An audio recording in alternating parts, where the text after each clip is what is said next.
For years, you've been told the same story. Watch your cholesterol, keep your blood pressure down, and you can avoid a heart attack. But what if that's only a tiny part of the picture? What if there was a way to find out if your arteries are already clogged right now today? In this video, you're going to learn a remarkably simple test you can perform at home to find evidence of arterial plaque, using little more than a blood pressure monitor. So, are you ready to get some real answers? Let's begin.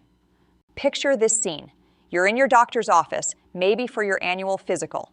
She runs the standard tests, glances at your chart for a moment, and says, "Well, your cholesterol is a bit high, and that's a risk." She explains that this cholesterol could get stuck in your arteries, and maybe you should consider taking a pill to lower it. You walk out of that office holding a prescription, but your head is spinning with unanswered questions. Why is my cholesterol high now? I eat better than I did in my 20s. I'm more active. It just doesn't make any sense. Why am I getting sicker when I feel like I'm trying harder? You see, when your doctor talks about cholesterol, what they're really talking about, what you should be thinking about, is plaque, arterial plaque. It's the real driver for heart attack and stroke risk, and it's a far more tangible threat than a cholesterol number floating in your blood. You've been told to focus on that number, but you have a nagging feeling that you're missing a huge piece of the puzzle. What if you are? What if there's a far more important, more direct question to ask than, what's my cholesterol? The real question is, do I have arterial plaque right now? And what if you could find the answer to that question yourself in the comfort of your own home? The technique you're going to learn today is called the ankle brachial index, or ABI. It's a test that moves you from being a confused passenger in your own health journey to being the pilot in the cockpit. This isn't about vague risk factors anymore, which are just statistical probabilities. This is about finding physical evidence of the disease itself, potentially long before it ever becomes a disaster. For decades, we've been taught that LDL and HDL numbers are the ultimate judges of our cardiovascular destiny. And to be perfectly clear, cholesterol does play a role. It's a key ingredient in the recipe for plaque. But focusing on cholesterol alone is like trying to understand a massive traffic jam by only looking at the make and model of one car. It's an incomplete and, frankly, misleading picture. So, what exactly is arterial plaque? Most people imagine it's like hard wax dripped along the inside of a pipe. That's wrong in a couple of very important ways. True, dangerous plaque is a disgusting inflammatory goo. It's made up of cholesterol, cellular waste, calcium, and fibrin. And it's much more like mucus or snot than hard wax. And like mucus, it's a sign of inflammation, your body's response to an injury. This goo doesn't just sit on the surface. It builds up inside the wall of your arteries.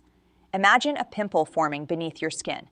This inflammatory collection is soft, unstable, and it's a ticking time bomb. If this pimple on your artery wall ruptures, all that liquid inflammatory goo spills into your bloodstream. Your body instantly senses an injury and does what it's designed to do. It forms a blood clot to heal the wound. A big one. If that clot blocks an artery feeding your heart, it causes a heart attack. If it blocks an artery to your brain, it causes a stroke. And here's the terrifying part. Your cholesterol numbers can be perfectly normal, and you could still be harboring these dangerous, soft plaques. Consider the all-too-common scenario of a 55-year-old man who does everything right. He exercises, watches his diet, and his doctor praises his great cholesterol numbers. 6 months later, he has a massive, unexpected heart attack. What did everyone miss? They missed the plaque. They were so focused on a risk factor in the blood, they never bothered to check if the pipes themselves were getting clogged. This is precisely why, before committing to a lifetime of medication, it's critical to test for the disease itself. So if the real danger is this silent, growing plaque, how do we find it before it ruptures? It doesn't cause pain or shortness of breath until the moment it becomes a crisis. This is where we introduce a crucial concept, peripheral artery disease, or PAD. PAD is simply atherosclerosis, that same inflammatory plaque buildup we've been talking about, that occurs in the arteries of your legs and pelvis. Now you might be thinking, clogged arteries in my legs? That's not my main concern. It's my heart I'm worried about. And this brings us to the single most important concept to grasp today. Peripheral artery disease is the canary in the coal mine for your entire cardiovascular system. Atherosclerosis is a systemic disease, meaning it affects your whole body. Think of it like the plumbing in your house. If you find rust and corrosion in the pipes under the kitchen sink, you wouldn't assume the pipes in the bathroom are perfectly fine. You'd know it's a house-wide problem. It's the same with your arteries. If you have plaque building up in your legs, you can be almost certain you have it in your heart and brain too. It's a well-established fact that people with PID have a dramatically higher risk of heart attacks and strokes. The focus is on the legs because they provide an incredible non-invasive window into what's happening everywhere else. Some people with PID get obvious symptoms, like a tired, cramping feeling in their leg muscles when they walk that disappears with rest. This is called claudication. But many people dismiss this as a normal sign of getting older. Other clues can include hair loss on the shins, shiny skin on the legs, or sores that just won't heal. These are all signs that any part of your body starved of blood flow will slowly begin to die. In PAD, the muscles, nerves, and even hair follicles are slowly suffocating from a lack of blood supply. But waiting for these symptoms to appear is waiting far too long. The goal is to find the physical evidence of the disease long before it ever reaches this dangerous stage. So how do you look inside your own arteries without an expensive, invasive hospital procedure? The answer has been hiding in plain sight for over 70 years, and the primary tool you need is a simple blood pressure cuff. The measurement is called the ankle brachial index, or ABI. The name sounds technical, but the concept is brilliantly simple. The ABI test compares the blood pressure in your arm, the brachial artery, to the blood pressure in your ankle. Here's the simple physics of why it works. In a healthy person with clean, open arteries, the blood pressure should be roughly the same everywhere in the body. In fact, due to the physics of how the pressure wave travels down your arterial tree, the systolic pressure should be slightly higher in your ankles than in your arms. But now imagine you have plaque buildup in the arteries of your legs, the blockages of PAD. Those blockages act just like a kink in a garden hose. They restrict flow. Consequently, when you measure the pressure downstream from the blockage at your ankle, it will be lower than the pressure up in your arm. A significant drop in pressure is a direct, physical sign that there is a blockage. The ABI isn't a picture of the plaque itself. It can't tell you if the plaque is soft or calcified. Instead, it's a functional test.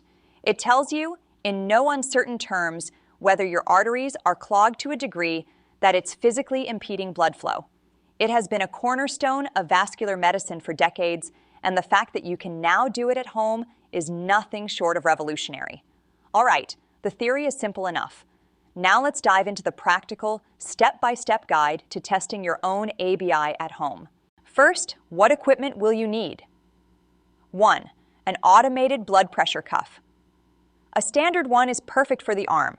For your ankle, you might need a large adult cuff if the standard one doesn't fit snugly above the ankle bones. Using the wrong size cuff can give inaccurate readings. 2.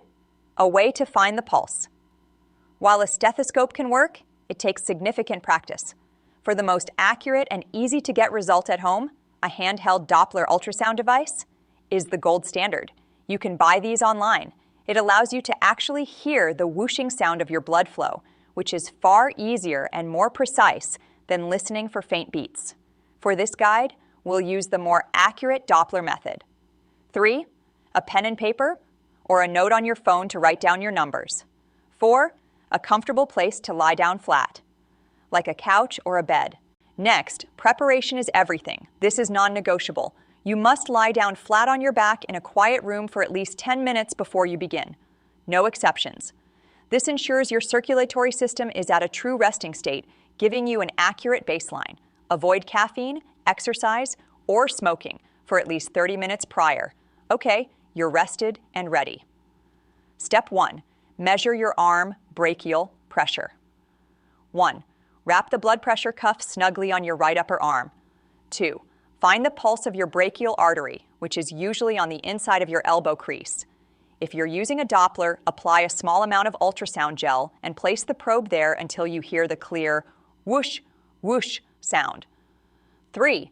Inflate the cuff until the sound completely disappears, then inflate it another 20 millimeters higher. 4. Very slowly, release the pressure in the cuff. Listen carefully. The exact pressure reading when you first hear that whoosh sound return is your systolic blood pressure. That's the top number. Write it down. 5. Repeat this entire process on your left arm. 6. You now have 2 systolic pressures, one from each arm. Circle the highest meters of these 2 numbers. This will be your brachial pressure for the final calculation. Step 2. Measure your ankle pressures. 1. Keeping the cuff you used on your arms, or switching to a larger one if needed, wrap it snugly around your right ankle just above the ankle bones. 2. You will need to find 2 arteries in your foot. First is the dorsalis pedis, DP here, located on the top of your foot, usually in line with your big toe. Use the Doppler with some gel to find the whooshing signal. Be patient. It can take a moment to locate. 3. Once you've found it, repeat the exact same measurement process. Inflate the cuff until the sound is gone, plus 20 millimeters, then slowly deflate and write down the pressure when the sound returns. 4. Next, find the soc posterior tibial, PT in farts, artery. It's located on the inside of your ankle, just behind the bony bump, the medial malleolus. Find the whoosh. 5. Repeat the measurement process and record the systolic pressure for this artery. 6. You now have 2 pressures for your right ankle, DP and PT.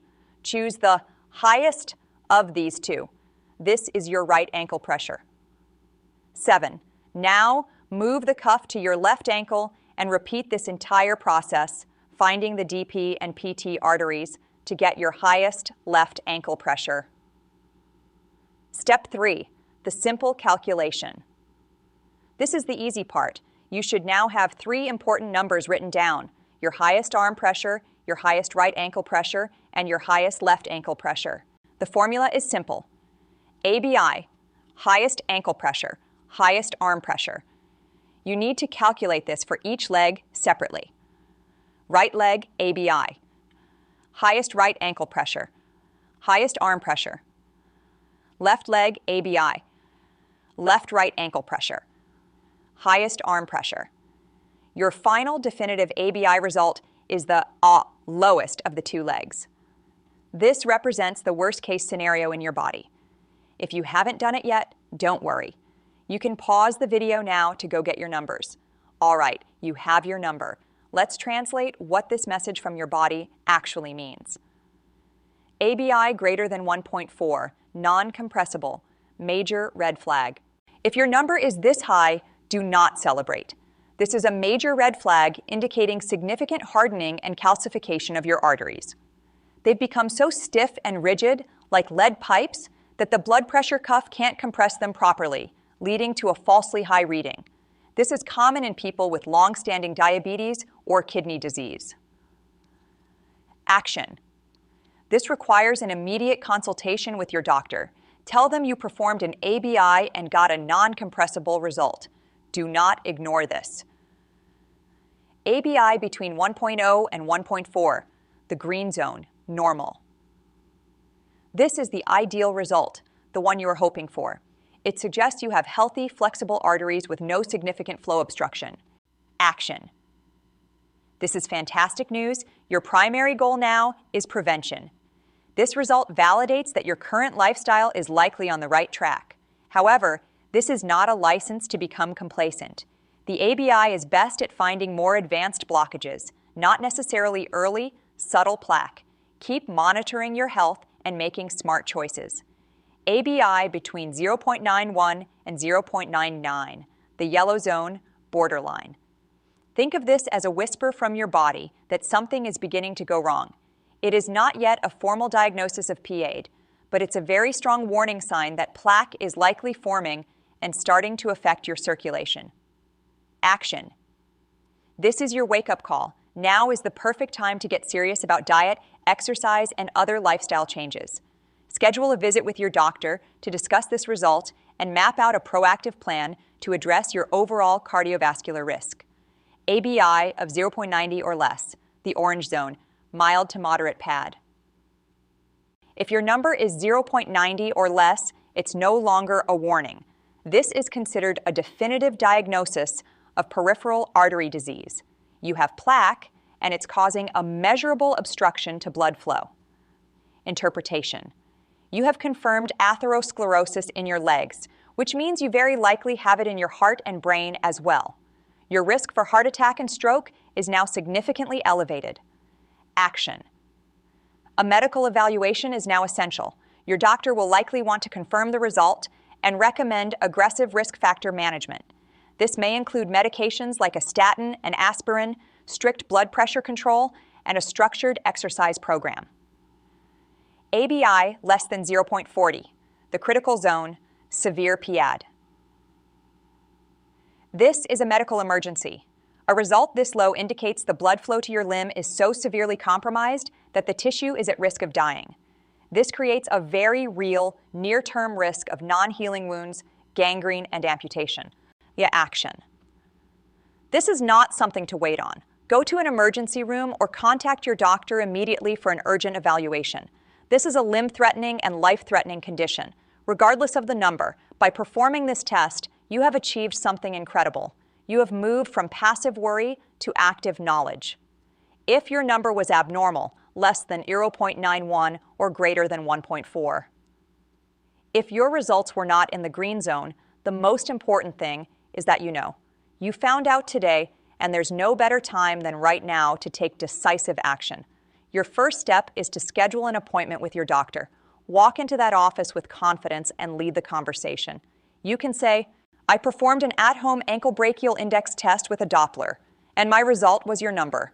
I'm concerned I may have peripheral artery disease, and I would like to get this confirmed and discuss a comprehensive plan to address my cardiovascular risk. This simple statement changes the entire dynamic. You are no longer just a patient with a cholesterol problem.